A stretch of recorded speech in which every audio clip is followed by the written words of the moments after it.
A very good afternoon and welcome to this executive dialogue on e-mobility landscape, a strategy to decarbonize the road transport sector. In India, road transport contributes to 90% of the total transportation induced carbon emissions. E-mobility is among the key strategy being adopted to achieve this goal. EV's higher upfront costs, range anxiety, and potential safety issues are some of the significant challenges in accelerating EV adoption in India. Battery swapping is among the options being considered as a potential solution that could accelerate EV adoption. This session will discuss these challenges and will also shed light on the government and industry multi-pronged efforts to accelerate the market transformation. I would now like to welcome at the School of Planning and Architecture in New Delhi. It's a pleasure to have you, sir. I now invite our first panelist, Shri Manish Gupta, Executive Director, Electrical Energy Management, Railway Board, Indian Railways. Shri Manish Gupta has more than 19 years of experience working in various portfolios of the Government of India. He holds a master's degree in measurement and instrumentation, a gold medalist from IIT Roorkee. He has also completed his MBA from National Institute of Financial Management, Faridabad in 2009. Welcome, sir. Next, we have N. Mohan, CEO, Delhi EV Cell, Transport Department, Government of NCT of Delhi. Mr. Mohan is highly experienced in implementing clean energy projects, developing distinctive business strategies, EV policies, and integrating the digital ecosystems for e-mobility and regulatory experience. Before joining Delhi EV Cell, he held key management positions in EESL and Triveni Turbines Limited. Welcome, sir. Next, we have Ms. Pramoda Gore, Senior Advisor, Moving India Initiative, World Economic Forum. Ms. Pramoda is associated with shaping the future of mobility platforms that work towards safer, cleaner, and more inclusive transportation systems. She co-leads the Moving India initiative that creates opportunities for open dialogue to decarbonize road transport and promote electrical vehicles through public-private partnerships. Welcome, ma'am. Last but not the least, we have Mr. Dev Mukherjee, Managing Director, Omega Seki Mobility. Mr. Dev uses a data-driven approach in working towards India's switch to electric. His guidance has been instrumental in the birth of Rage Plus and Rage Plus Frost, Omega Seki's indigenously developed electric three-wheeler cargo vehicles running on clean energy. Dev has also played a key role in setting up several greenfield facilities in India, Mexico, and Thailand. Welcome, sir. I now hand over the floor to Mr. Bhatt. Over to you, sir. Thanks a lot. Good afternoon, ladies and gentlemen. This session will be talking about electric mobility, and we're talking about some of the strategies that can be used to decarbonize road transport sector. And the reason why we're talking about this today is that we all know that the country has committed to going net zero by 2070. And the MC mentioned that the emission from transport sector is increasing. It is in fact the fastest growing sector in the country. Right now, about 13–14% of the total CO2 emission that is there in the country comes from the transport sector. But within this, 90% is from the road transport sector. So if we are really looking at decarbonizing transport, we have to look at decarbonizing road transport in particular. And so today we have very esteemed panelists on the dais who will be sharing their insights on the way forward for looking at how do we move ahead and decarbonize the road transport sector. So we'll start with first Mr. Manish Gupta, who's from Indian Railways. And my question to you, sir, is that railways have moved at a very, very fast pace on electrification of the entire railway network. So I wanted to know, one, where do we stand on this journey? And then when we, and some your insights on how we have moved ahead in this rapid electrification journey of Indian Railways. Good afternoon, everyone. The electrification of railways has been a journey which has been going on for quite some time today. but over the last 3-4 years, it has gained momentum, which is unprecedented.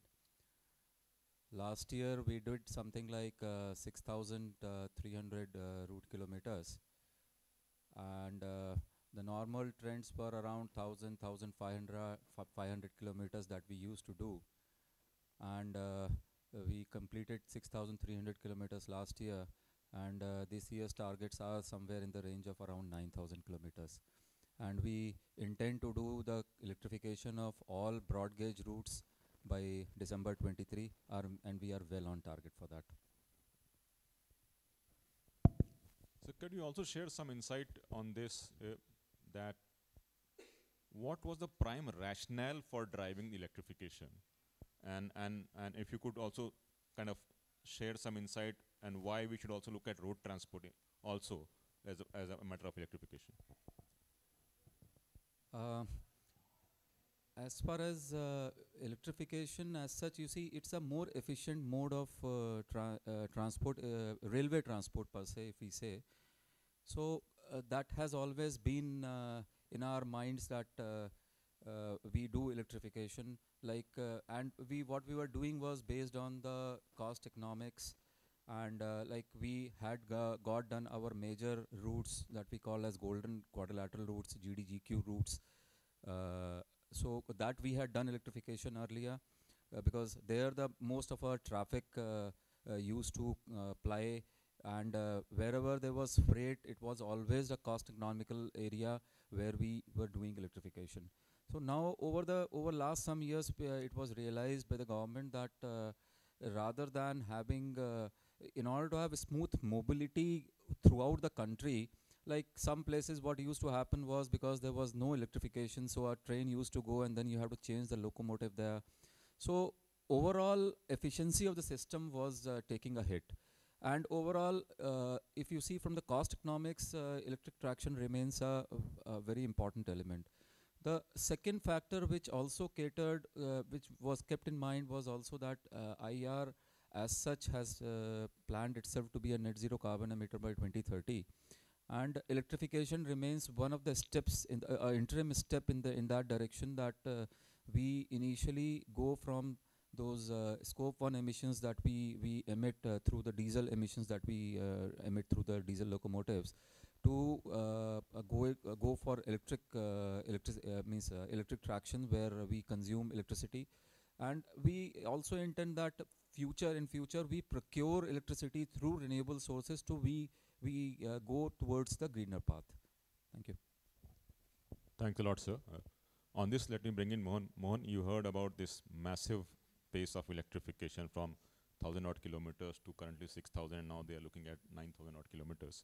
So my question to you is, where does Delhi stand in terms of electrification of road transport, and what are the numbers that we are looking at in coming years?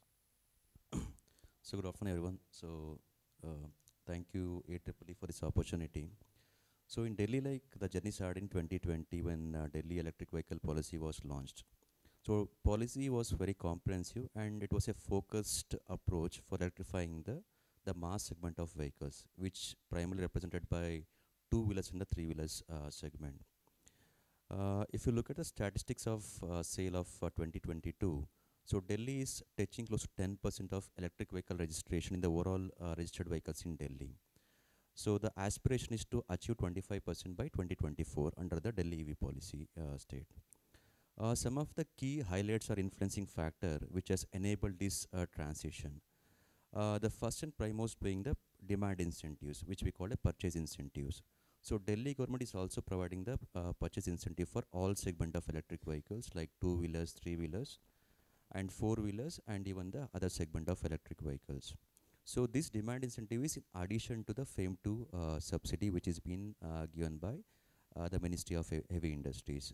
So in a way, we are complementary to the effort being done under the FAME 2 scheme. The interesting aspect here is the entire the purchase incentive arrangement is digitized. The end-to-end, there is no manual intervention. The starting from the application process till the subsidy dispersal to the end customer is digitized. There is no manual intervention, and within a span of 7 days, the customer can claim the subsidy. that's why we're saying like almost like the vehicles sold, almost like 100% we are seeing there is a subsidy being requested or being disbursed to the applicant. There is one key highlight. Apart from this, the Delhi EV policy is also providing subsidy for the electric cycles, both for passenger and cargo segment, which is not there in many states. As you could refer, the states have announced the EV policy, but I think Delhi being the first state where we are promoting electric cycles for passenger and the cargo segment. So here also we are providing the similar demand incentives which is equivalent to the electric two-wheelers too.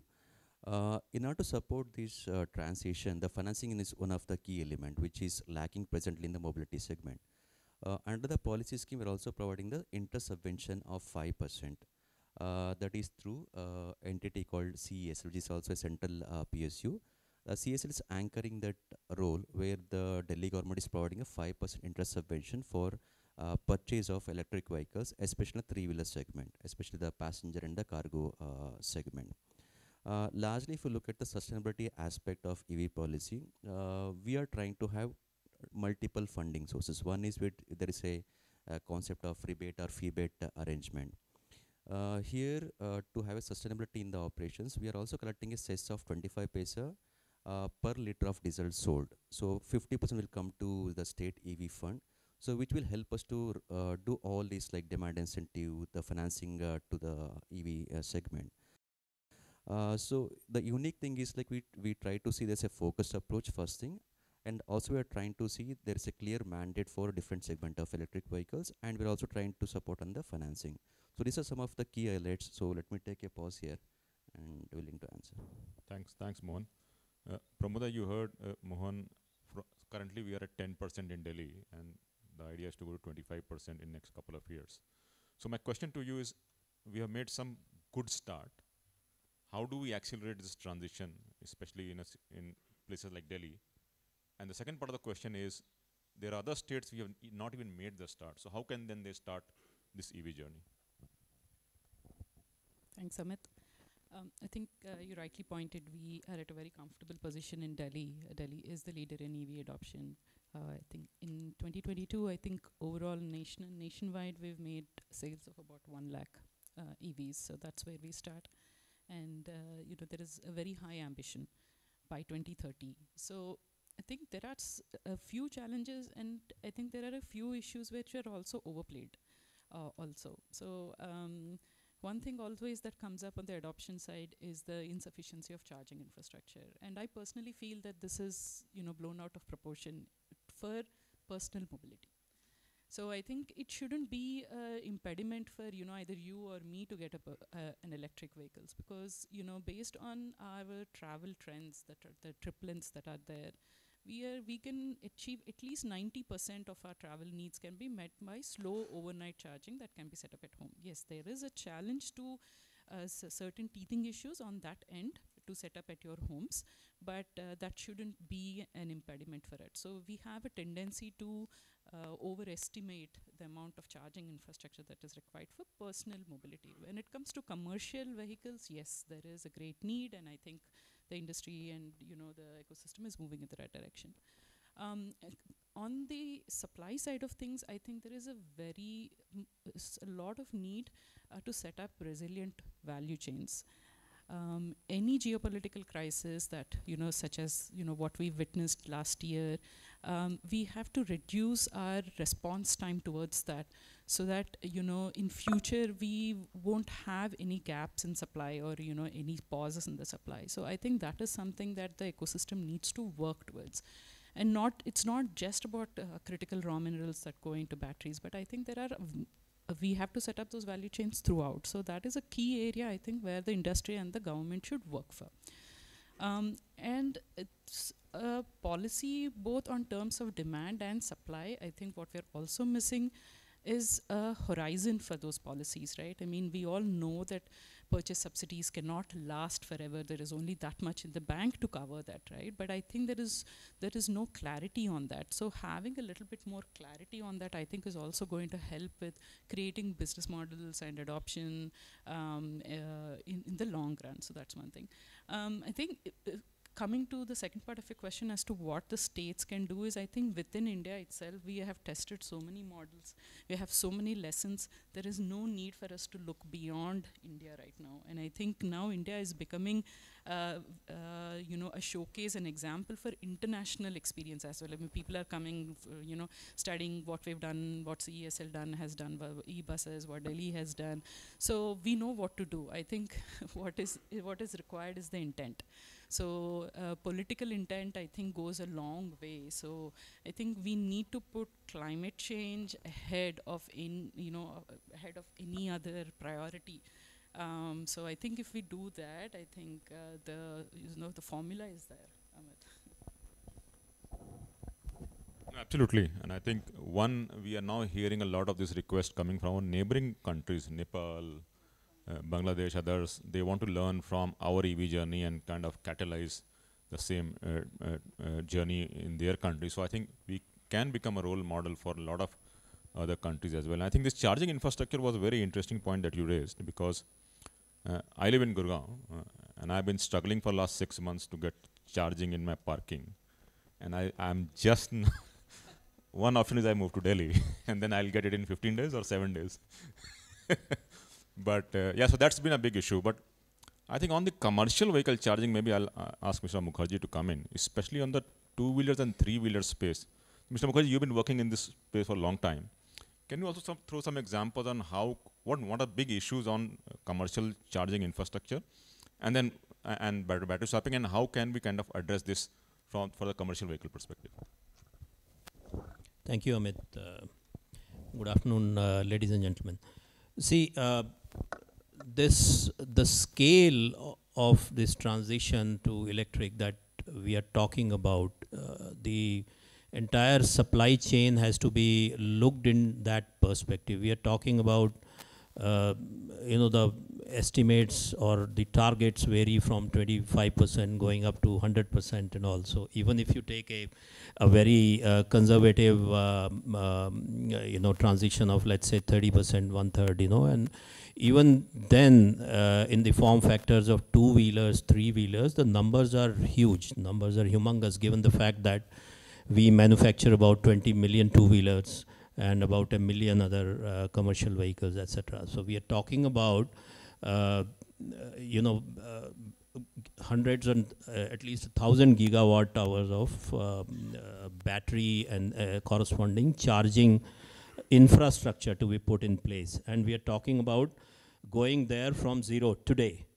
Today we don't have any manufacturing. So I'm not saying this is impossible, but the scale needs to be understood, and it is the job of all the stakeholders, the industry, primarily, then policy makers, researchers, academia, and all have to come together to facilitate this. This is like a mission, like a moonshot, where we don't have answers, but we know we got to go there. Now, how fast we will go, what will be the rate of transition, where will the money come from, where will the technology come from, I don't know. I don't have all the answers, but to give you answer to your question on charging and swapping. See, I believe that in India, given the complexity of Indian market and size and the landscape, we will have to look at multiple options. You can't have only a slow charging or only a fast charging or only a swapping.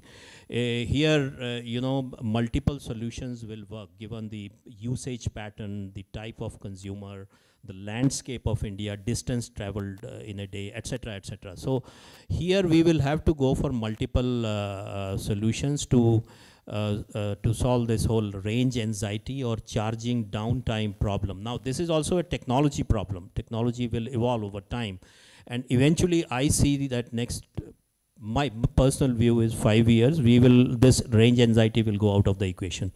The batteries will get to that point where you have the enough charge density to take you to, let's say, 500 kilometer per charge. It will become pretty standard. It is something like how the computers evolved in memory processing, etc. So I think the challenge today is,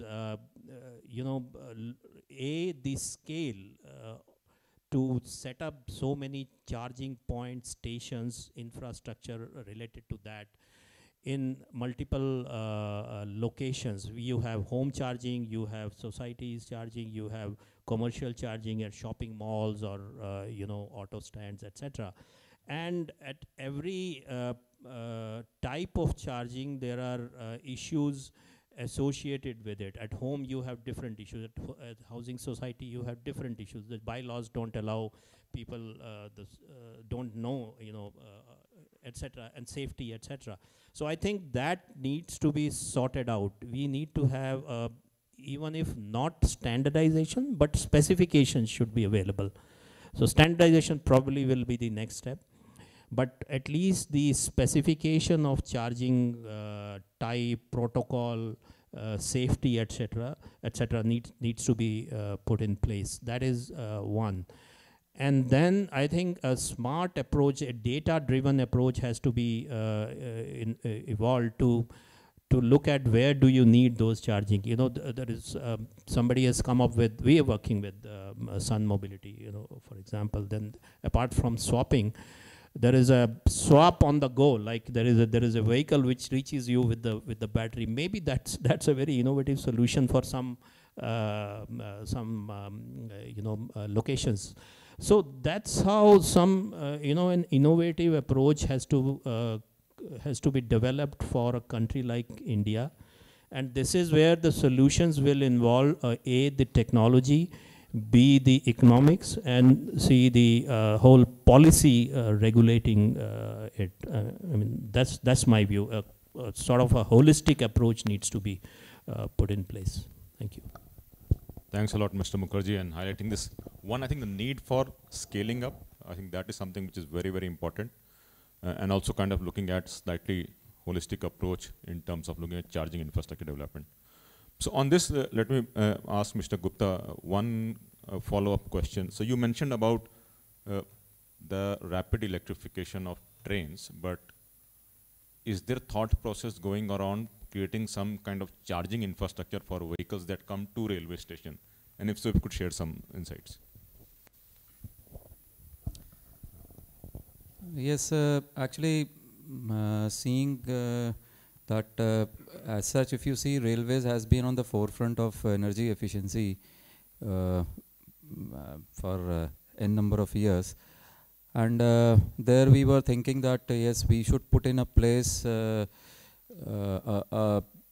policy. So we issued a policy sometime in October last year, where it was a two-pronged approach, primarily looking that we being a very large organization, so there needed to be a common approach. So the policy will take care of that, in which the two-pronged approach had one part as proliferation of EV vehicles per se in the railways, and the second was the EV infrastructure. So like what you have mentioned out, in the EV infrastructure there are two parts, where one is the EV infrastructure in the buildings, primarily office spaces, and the second was the railway stations. So there this aspect was covered in the policy, that we put in EV infrastructure, EV charging facilities at our railway stations. Thanks a lot, Mr. Gupta. One is that, can we also see some demonstration? Has there been done in any of the railway stations on EV charging? Yes, actually, initially, earlier actually in Bombay, Chhatrapati Shivaji Terminus, in Central Railway, they have given some spaces. Similarly, in many other nearby Bombay area like Kurla, Baikala, there are some 6-7 places where Dadar, where they have even given for battery swapping, which was being discussed, and even e-rickshaws also, charging of e-rickshaws also, and the charging infrastructure for the vehicles also. So that has been done. Similarly, initiative was also taken in Secunderabad, in South Central Railway, where they have given some areas for charging infrastructure, and basically now the railways are coming up with the different models and initiatives where this will be proliferated over whole of the all of the stations. We have identified some targets, so they are working in that direction. Fantastic. Great to hear that there are already some kind of demonstration examples existing. But at the same time, means I am here, means we are just trying to align ourselves with the policies of the government of India rather than giving any technical diktat on it. I am here more to listen to you all that what all is happening, that this can be proliferated, because see, a station is a place which gives an opportunity. Everybody, some or other place visits a railway station, so it becomes a very central point. So with that perspective in mind, we had developed this policy that at the stations we should take a leap forward and provide the infrastructure. So I will be definitely looking forward at what can be the models. There are some different models which we have proposed, but overall, I like to understand from the industry that how we can go ahead, even means more for a listening point than for speaking, I suppose, today. Thanks a lot. So Mohan, on this one, that what has Delhi government done for charging infrastructure development? And second is, as Sir mentioned about stations, what are you doing for this feeder to metro or railway, if you could share some light as well? So in Delhi, like as of now, we have more than 2,300 charging points, both public and semi-public charging points. And around 1,100 we have the private charging points, which are basically installed in the residential locations and captive charging hubs of the fleet operators, and as well the workplace locations. What we understood from the public charging business per se, I agree with Dev Mukherjee also, there is no specific standard for different vehicle segment. At least in four-wheeler segment, we are seeing a standardization to an extent where the CCS2 is being adopted widely by most of the OEM partners. But if you look at the other vehicle segment, two-wheelers and three-wheels, we have different connectors, like we have proprietary connectors for fast charging of electric two-wheelers. The same applies for the three-wheelers also. There's a lack of standardization which is like affecting the large-scale deployment of the public infrastructure. And even in these two and three-wheeler segment, we have multiple technologies. Like we talk about fast charging, we talk about slow charging, and also we have competing battery swapping station also. In battery swapping also, there is no interoperability per se, like it's more an proprietary or a kind of confined to a specific vehicle model or an OEM model. So this is an inherent challenge which industry has to address. Otherwise, like what will happen, we will end up putting all type of chargers and nobody would be having any kind of business viability for operating these EV charging stations. So Delhi, we come out with an action plan for putting up around 18,000 EV charging points in next 3 years time, starting from 2022 till 2025. So here, instead of like we focusing on a specific areas, we are devising a district level implementation plan. Presently, from our experience, we see there is a larger concentration of charging points at specific locations, maybe like Central Delhi, the New Delhi Municipal Council, South Delhi.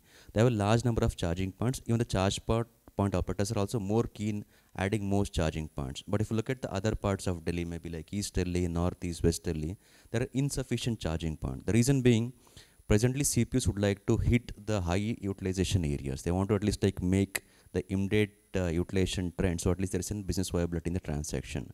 So learning this, we want to have a more spread across approach at the district level, where at district level we want to focus of putting up the charging points. Maybe to begin with, we are focusing on the slow charging points and the battery swapping stations, so at least we can enhance the two-wheeler and the three-wheeler charging requirement.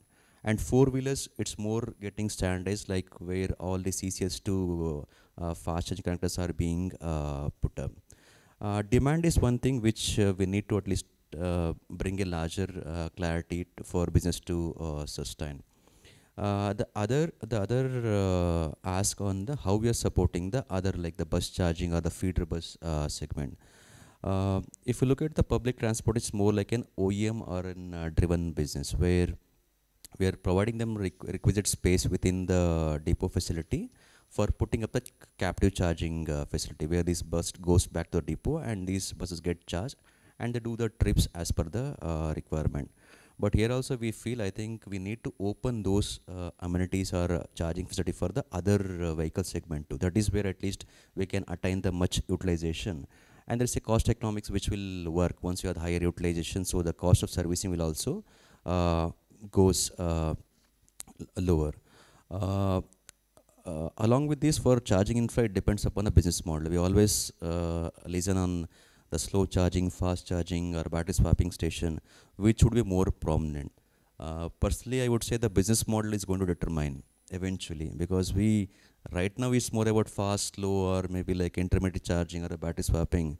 I think eventually, maybe like over years, the business model will determine which technology would be more acceptable to the customer. So I think we need to wait. I think the companies who want to innovate more in the business model rather than only specific to pushing the technology would at least outpace the others in this mobility landscape. Thank you. Thanks a lot, Mohan. I think this issue of business model is something very, very interesting and exciting also to look at. But I think on that, let me just bring in Pramoda. Pramoda, with this, so one of the questions that often comes with EV is this whole issue of, is it catering to the large I mean, the question comes about equity. So some thoughts on how can we look at this transition to EV in a slightly more just manner? I mean, and if you talk a little bit more about just transition using electric mobility as the conduit. Yeah, Amit, before I respond to that, I just wanted to add to what Mohan was reflecting on. I think the business models are one thing that are going to determine who is going to win. But I think also the service level that they provide also is going to be really important. Because, we often see that, as you said, there are so many different types right now. The charging infrastructure, the equipment also goes defunct at some points. And overall, we need to, I think the charging experience is what we have to keep in mind, right? I mean, just because otherwise charging infrastructure is just the hardware. So we need to humanize it. So I think that's also really important. Coming to the just transition, Amit, I think one thing that's often talked about is maybe EVs and the EV industry is going to mean that there are going to be fewer number of jobs. I somehow disagree. I think for a better understanding, we need to properly map what are the skills that are going to be required, and how we can either upskill or reskill the workforce to meet those. So for example, like EV charging infrastructure technicians, right? So that's something that was unheard of and something that was not required. But that's very much required, for example, to keep these service levels that I was talking about. So how do we go about that? In creating robust training programs and making sure that we are able to sustain that. So we have to look at this transition more from an opportunistic point of view, and rethink how this can lead to a greater participation of women, perhaps, right, in the automotive industry, which has traditionally been very male dominated. So now we are seeing, the likes of Ola and others who are talking about getting more women into the workforce and the manufacturing on the factory floor. But this can also mean that in terms of entering the mobility sector, women, can use this as an opportunity. EVs are easier to ride, easier to maintain. With the growing e-commerce and logistics sector, there is a great need, and EVs are providing that cost economics also for them. So I think there is various opportunities, and we need to think about all of those, right? We shouldn't get hung up on just the upfront cost of infrastructure. New business models have to evolve and are evolving. And I think, you have to, we have to enable those.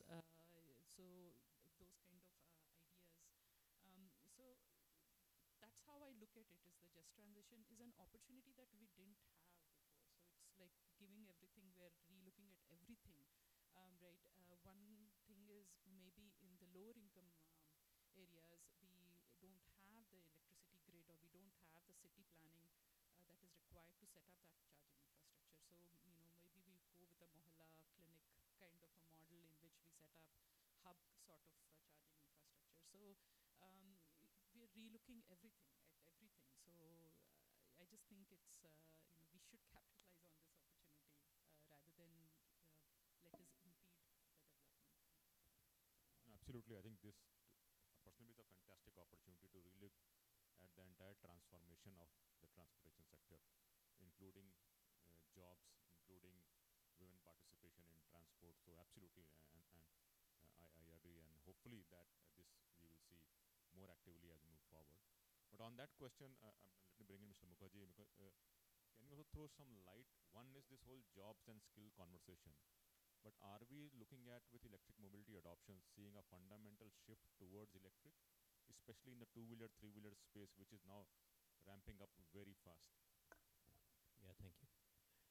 Yes, see, on the demand side, I think that debate is settled, that there is a significant demand and industry will shift. The challenges are also in equal proportion, the opportunity and challenge, because we need to meet those numbers, and I just told you the 20 million scooters, about 650,000 odd three-wheelers.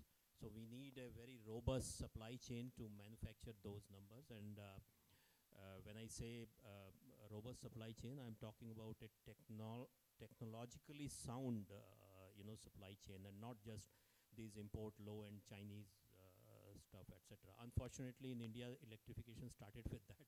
But anyway, I think the industry is evolving now rapidly, and that's the job of the industry. We need to set up that kind of supply chain. We need to invest and bring in that kind of technology. So I think in two-wheelers and three-wheelers, the demand side is pretty much sorted. Essentially because in particularly three-wheeler, which is a commercial vehicle, it is a economical, beneficial for the users of last mile, and also the e-rickshaw, etc. Instead of let's say 500 rupees per day, the e-rickshaw operator takes another 200, 300 rupees per day, which makes a lot of difference to his life. Same way, you're talking about, a rupee per kilometer instead of 10 rupees per kilometer of IC for a last mile business, which is essentially the delivery business. There is no other sort of value add. So from the economic benefit perspective, yes, two-wheelers and three-wheelers, I do see that the transition will happen very, very rapidly. Only thing the industry needs to sort out the whole supply chain issues, and also when you talk about investment, obviously the industry has to look at who makes that investment, the availability of capital, cost of capital, ROI, etc. And then the whole subsidy from the government will have to be talked about much on a long-term perspective, because essentially incentivizing the demand by subsidizing is a great idea. Economists have debated and they differ, but one thing we all agree is that it definitely creates demand. I mean, that part is sort of, whether it is a good idea, short-term, long-term, that is debatable. But I think the whole supply chain needs to be looked at a very, very in a very detailed manner, and what all needs to be done to have that kind of supply chain is very important. In two-wheelers and three-wheelers particularly, we also have to see the replacement of batteries and that supply chain as well, and that nobody is talking about today. The first lot of two-wheelers and three-wheelers would be due for battery replacement. Who will do that? What kind of battery standardization are we talking about? How will it happen? And what happens to those discarded batteries? So I think these are, there are a lot of associated issues, not insurmountable, but we need to talk about it when you're talking about such a significant transition to electric. Thank you. Yeah, thanks a lot, Mr. Mukherjee. I think definitely some of these questions would come in once especially this battery replacement question will come in the two-wheeler, three-wheeler much more earlier than, let's say, looking at cars and how do you respond to it will be important. And before I throw it open for audience, one quick round of questions again. Maybe I'll start with Mr. Gupta. Mr. Gupta, you mentioned about this business model. My question is, are you looking at any specific type of business model for charging infrastructure development, or you are just kind of looking at scoping what would fit best for Indian Railways right now? It's a very broad approach where we have basically enabled the railways that there can be two broad things that we can think about. One is you provide the charging stations in the capex mode, basically the railways funding that, and then have a model for charging the EV users for charging facilities. And the other is that the CPOs come in and they put in their capital and you give them space, and they within that GOI guidelines they charge the the vehicle charge, whichever vehicles are being charged. So these are broadly two models. As far as if you say the railway stations, because there are parking operators already available, so we are encouraging them that they should go in for that developer mode itself, where the parking operator or the independent charging CPO comes in and puts in his charging infrastructure. Thanks a lot, Mr. Gupta.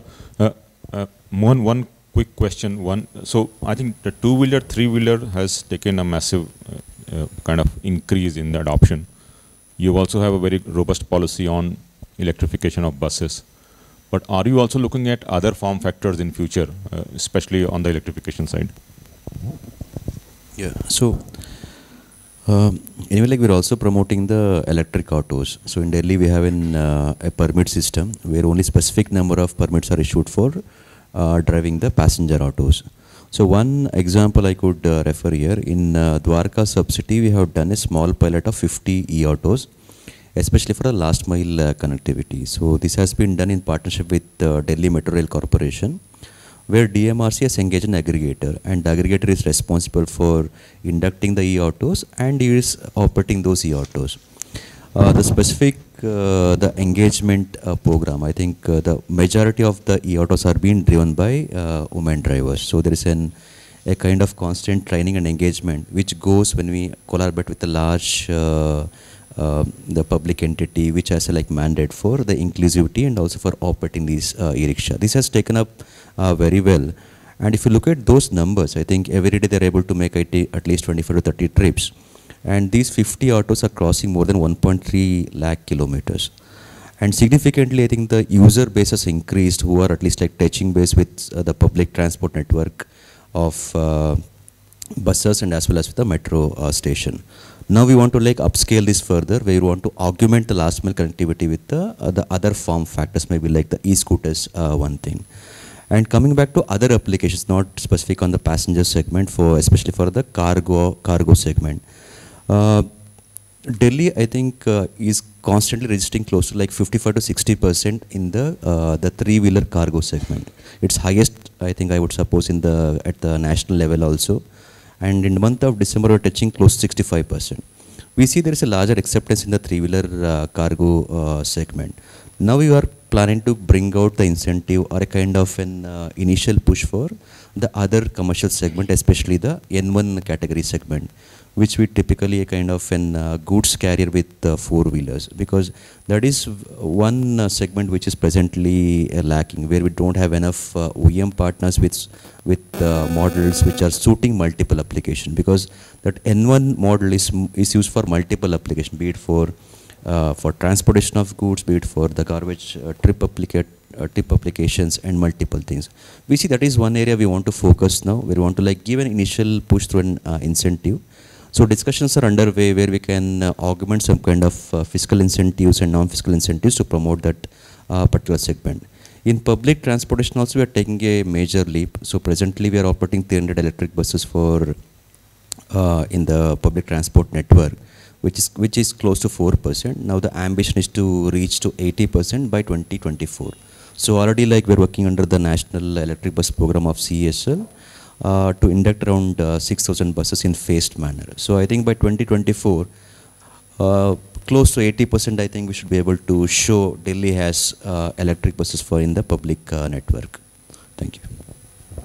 Thanks a lot, Mohan. I think this electrification of freight is something very, very exciting, because that is something I don't think any of the state governments are looking at right now. So N1 category will be a fantastic start to look at. Pramoda, one quick is that what are some of the key issues that needs to be addressed if we are really looking at accelerating EV in next 4 or 5 years? Some quick thoughts on that.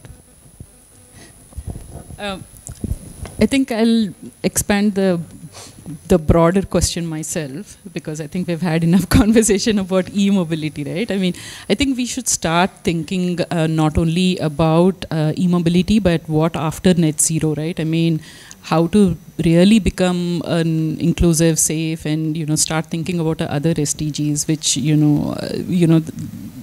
looking forward, I think that's what we need to do. And to do that, I think fundamentally we need to rethink our relationship with the automobile. And a capital-intensive asset that is sitting idle for the majority of the time. We use it for 1 or 2 hours a day.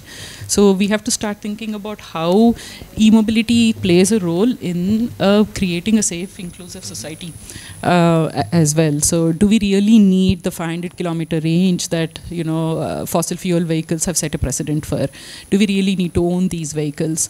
And start thinking about resource efficiency to be able to get that sustainability. So I don't think this e-mobility can also progress without thinking about this on a broader level and making it an inclusive conversation and not just a standalone, which is much better, or competing with other forms of this. So in terms of materials, in terms of investments, all that. So I think that is what is required for us in India right now. Fair enough. I think that's definitely a very, very important point to look at. And maybe I'll just quickly ask Mr. Mukherjee, I mean, if you could quickly share some thoughts on what are some of the biggest barriers that you see on electrification of three-wheelers, and some insights on how we can quickly overcome them.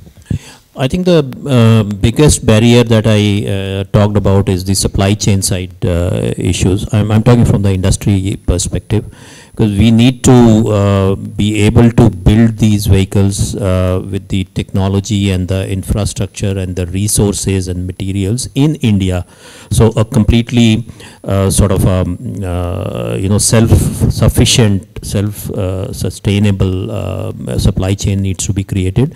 And I do see from my experience of whatever I have been in the industry is that this is a huge opportunity for the Indian industry to become a global player. Even though we are number 3 or number 4, whatever, in the auto industry, in terms of our market share of components and vehicles, it is less than 0.01%. Two of the biggest success stories in India, Suzuki and Hyundai, the Japanese and Koreans, they buy nothing from India. I'm talking automobile parts. They don't import anything from India. I mean, that's a different debate. I'm not getting into the political side of it. But what I'm saying is that if we create, and EV provides us that opportunity to create a huge world-class industry, to become, for example, motor supplier to the world, controllers, batteries, etc., to the world. And this opportunity is waiting for the industry. But again, the whole supply chain needs to be put in place in a very, very sort of sensible way, in a very thoughtful way. And this is where all the stakeholders, government, industry, the academia, researchers, etc., they will have to come together to create it for next several decades. Thank you.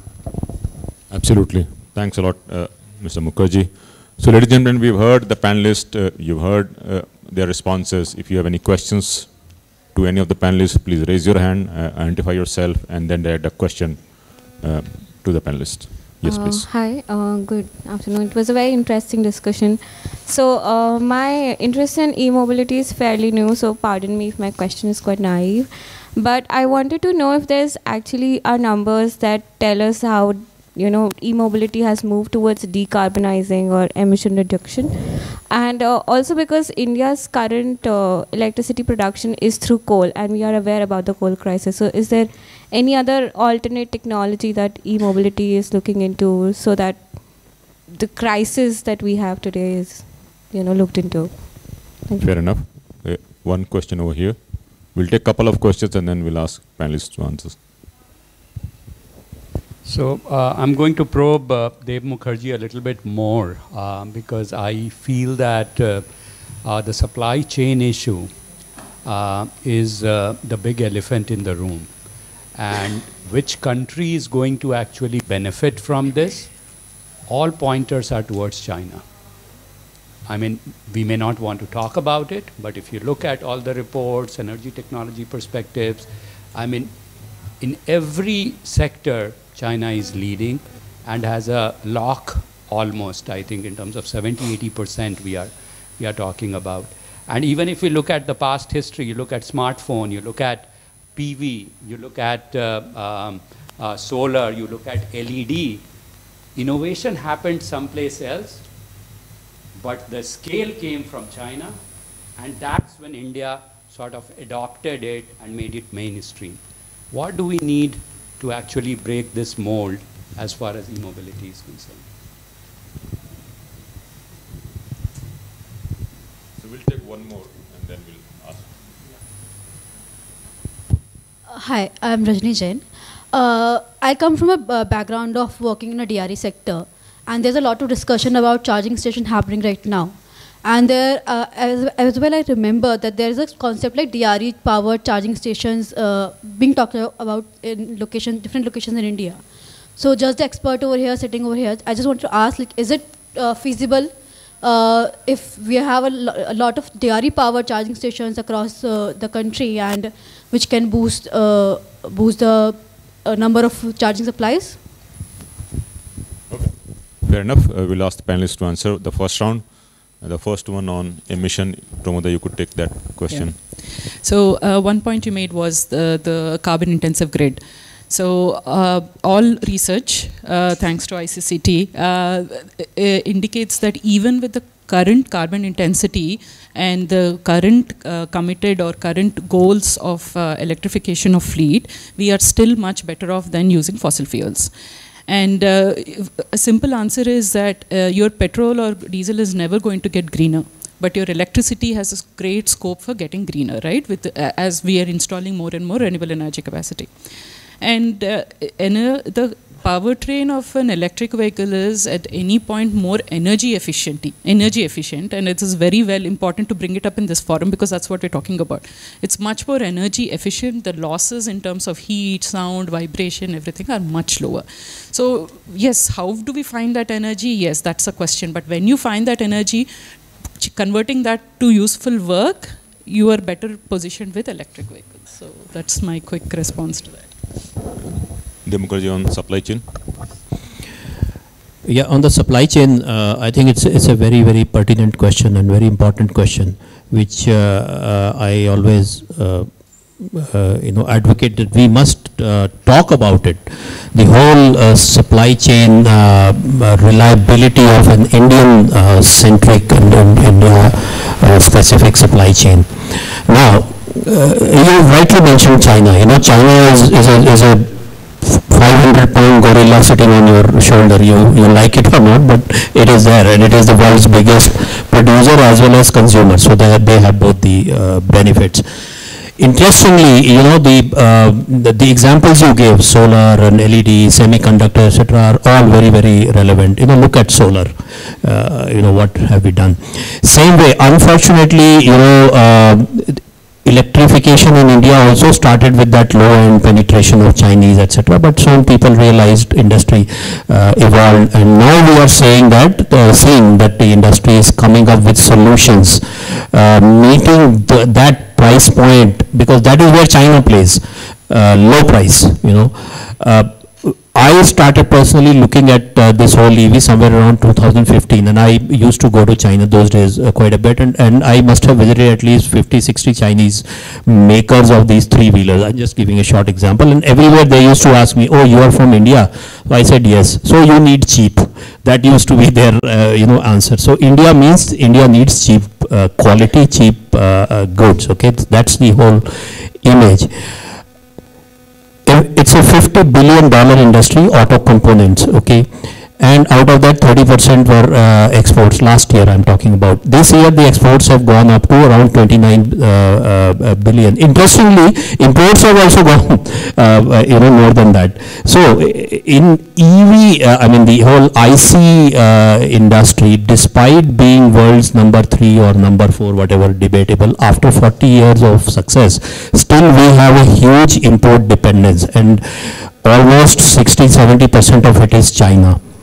So now, in having explained the problem, now the question is, what do we do about it? I think EV is the right opportunity. It is the right chance. We can get rid of all these China-centric purchasing fascination by the industry. We can make motors here, we can make controllers here, okay, the cell, there is a huge issue of supply chain of lithium and cobalt and other things, but I believe that a non-China supply chain can be established in India. This is where industry has to work, and industry has to set up this looking at a long-term India-centric solution. The reason why we go to China so easily, because it's so easily available. First thing is, okay, मैं कल China चला जाता हूँ, एक machine लेके आ जाता हूँ. We talk about CNC machine for example. अच्छा, कस्टमर बोलता है नहीं यार चाइना तो क्वालिटी का इशू, ठीक है मैं जर्मनी चला जाता हूँ. So they are only two, high quality, durable means Germany, cheap, easily available, low cost means China. These are the only two options. थोड़ा बहुत ज़्यादा करोगे तो आप ताइवान पे चले जाओगे. Why? Why can't we make CNC machines here? Why can't we, I mean, the CNC machines have been here for decades. What is the missing part is the whole initiative by the industry to do that heavy lifting and set up the supply chain here. It is doable. We have been making motors. I mean, IC engine vehicles also need motors. There is a window regulator motor, seat mechanism motor, and so on. So motor making is not a great space technology. But to make the right motor for the EV needs technology. This is where industry has to work on. What kind of motor do I need for the EV vehicle? What is the right motor for two-wheeler? What is the right motor for three-wheeler, etc., etc. So I think as an industry player, I take the blame that we haven't done it. We have gone for the easy solution, just import from China and get it sorted. I think this is something for EVs. There is a huge opportunity to do these critical parts here, and sort of pave the way. Just to add to what Mr. Mukherjee told, see, there is an enabling environment from the government today in form of Atmanirbhar Bharat, and like sourcing of most of the government purchases, there is a specific emphasis on category 1 sources. So that is also will give an impetus. Obviously, I'm not answering the complete question, but then this is a enabling environment which the government is trying to provide. And we have seen this thing happening in near past. It has already started. Someone, you want to answer the distributed renewable energy question? Yeah. So maybe if I understand the question correctly, you're talking about like, can we integrate the solar at the EV charging stations, right? There are two ways of doing it. If you look at the solar generation, it happens in the daytime. And if you look at the charging business, if you look at the utilization trend, it happens like at different intervals, maybe like the initial, maybe like morning hours, maybe like till 11, maybe we would have a peak utilization trends, maybe like then the utilization commence in the late evening hours. So even if you want to like integrate the RE, there has to be storage solution. Then the concept of battery energy storage system comes into place. If somebody wants to like operate off-grid solar EV charging station, the cost of servicing to the end customers would be very high. Because the moment we augment the solar plus the battery, the cost of servicing would be very high, which then the comparison of like the cost economics of operating the electric vehicle versus the IC vehicles could be debated. Nonetheless, the concept of greening the grid is coming in.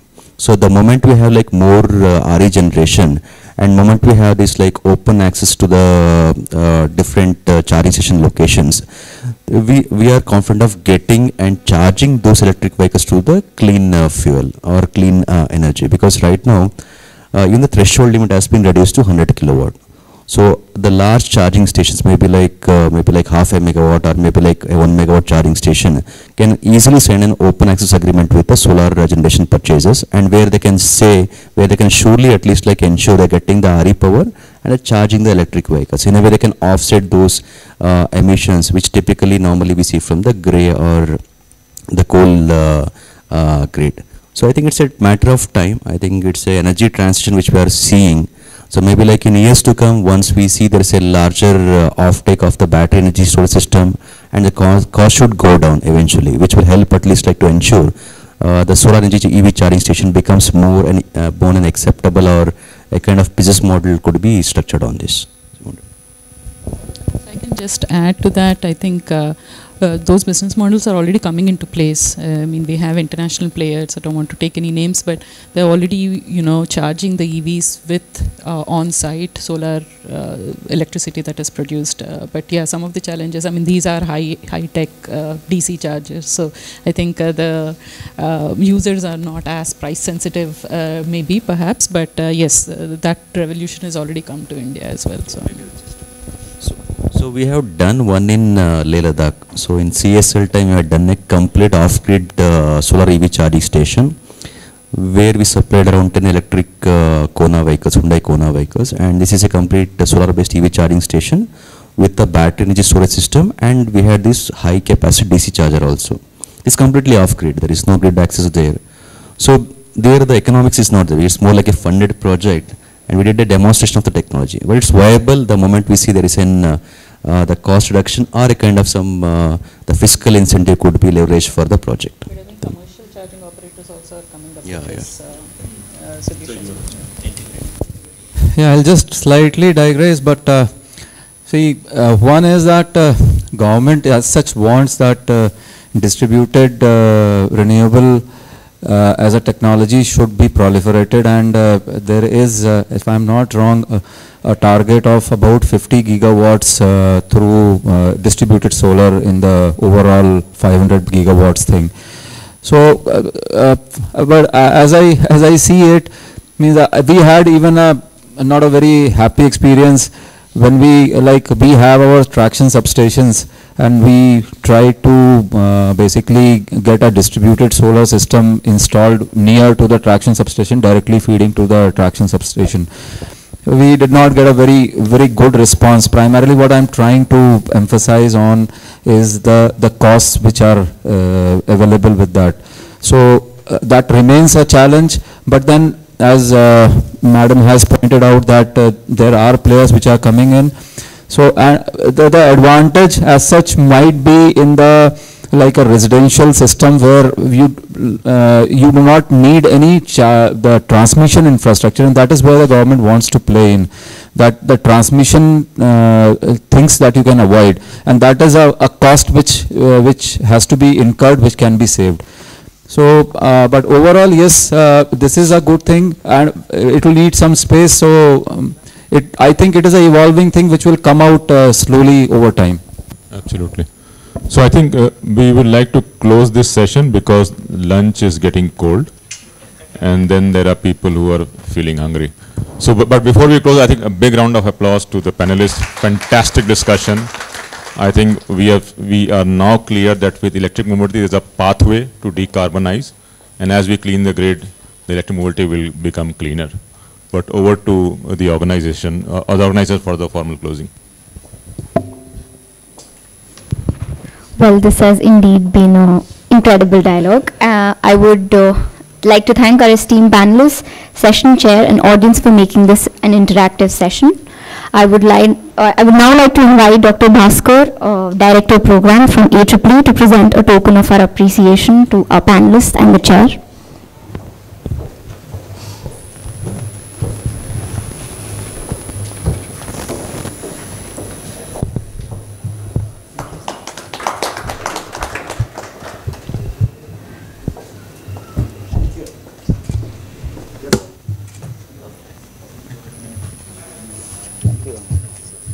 Yes, sir, please. Thanks a lot. Yes, sir, okay. Thank you, sir. sir. Sir, can you soften a bit?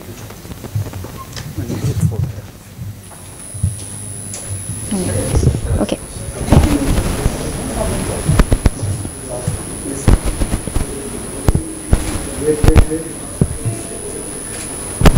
Thank you. Thanks, sir. I also wish to inform the audience that at around 2:30, a senior executive from the Airport Authority of India will be here to launch the new initiative Sugam. And now I request everyone to move to the banquet hall for lunch. Thank you.